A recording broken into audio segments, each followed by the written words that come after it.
Hello viewers, আসসালামু আলাইকুম। দেশের মধ্যে কি একটা শুরু হয়ে গেল না, মালয়েশিয়া কলিং ভিসা চালু হয়েছে কিন্তু কেউ যেতে পারতেছে না। বয়সেল কি একটা নাটক শুরু করে দিয়েছে, কিন্তু দেশের মধ্যে কিন্তু অনেক বড় একটা হয়রানির শিকার হতে হচ্ছে প্রবাসী ভাইদেরকে। যারা প্রবাসে যাবে তারা কিন্তু একটা রেমিডিয়েন্স যোদ্ধা, তারা দেশের জন্য অনেক ভালো কিছু করবে এই লক্ষ্যে কিন্তু তারা যাচ্ছে এবং তার ফ্যামিলিকে বাঁচানোর জন্য। কিন্তু এদিকে একদল মানে এজেন্সি তারা কি শুরু করে দিয়েছে এটা আসলে আপনারা কিন্তু জানেন। 2-3 দিন ধরে কিন্তু মিছিল মিটিং হচ্ছে, রাস্তার মধ্যে অবরোধ হচ্ছে, এই বিষয়টা কিন্তু আপনারা জানেন। তবে এই বিষয়টা করা ঠিক না, সর্বসাধারণ মানুষের সাথে এরকমটা করা ঠিক না। আবার সেখানে দেখেন 8,000 লোকে প্রথমে 20,000 লোক যাওয়ার কথা শুনে সেখানে আবার 8,000-এর কথা বললো। সেখানে আবার দেখেন 8,000-এর জায়গায় কিন্তু 500 লোকের কথা বললো।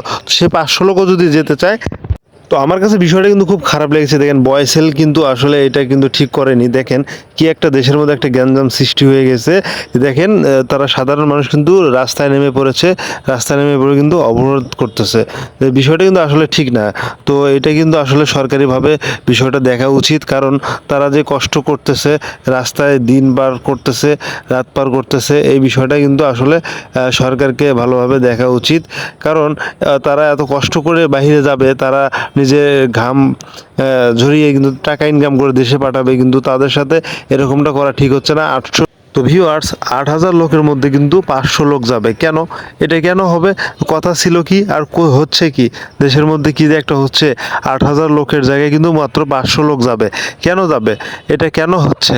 এটা আসলে সরকারিভাবে দেখা উচিত। আমি সরকারের কাছে বিনত অনুরোধ জানাচ্ছি যে স্যার, আপনি প্লিজ বিষয়টা দেখেন, কারণ এতগুলো লোকের স্বপ্ন একেবারেই শেষ হয়ে যাচ্ছে। তার মধ্যে আবার বাড়তি একটা এক্সট্রা প্যারা, সেটা হচ্ছে যারা এই 500 জন যাবে তাদের মধ্যে আবার বয়সেলের মাধ্যমে যাবে, তাদের আবার 1,62,000 টাকা কস্ট। কেন এইটা আবার এখানে বাড়তি টাকা দিতে হচ্ছে? তাদের যে এই ঝামেলাটা হচ্ছে, এই বিষয়টা নিয়ে আসলে সরকারিভাবে দেখা উচিত। কারণ তারা একটা লক্ষ্যে যাচ্ছে এবং তারা আগে থেকে সব কিছু করেছে, ঠিকঠাক করেছে, কিন্তু তাদের মাঝখানে এই যে বাধা দিল, এই বাধা দেওয়াতে এখন তারা যদি যেতে চায় এই 500 লোক, তাদেরকে কিন্তু 1,62,000 টাকা পে করতে হবে।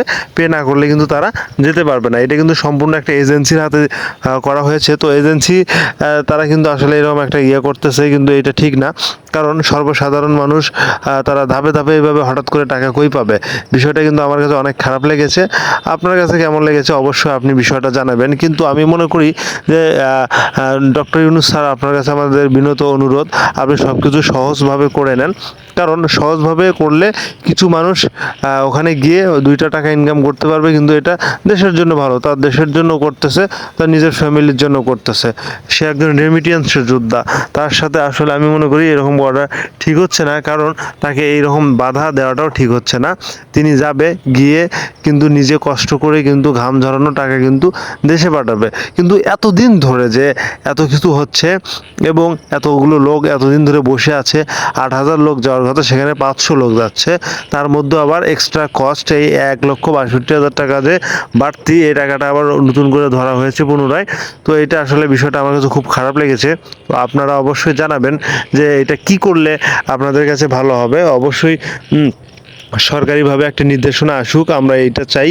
কারণ অনেক লোক রাস্তায় রাস্তায় নেমেছে, অবরোধ হচ্ছে, হরতাল হচ্ছে, এই বিষয়গুলো খুব খারাপ। কারণ আমরা জানি যে একটা দেশের মধ্যে গণ্ডগোল সৃষ্টি করা ঠিক না।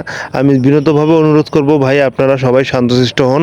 ডক্টর ইউনূস স্যার যেহেতু আছেন, ভালো মন্দ দিক দেখে কিন্তু বিষয়টা বিবেচনা করে কিছু একটা করবে। অবশ্যই সবাই ভালো থাকবেন, সুস্থ থাকবেন। আল্লাহ হাফেজ, আসসালামু আলাইকুম।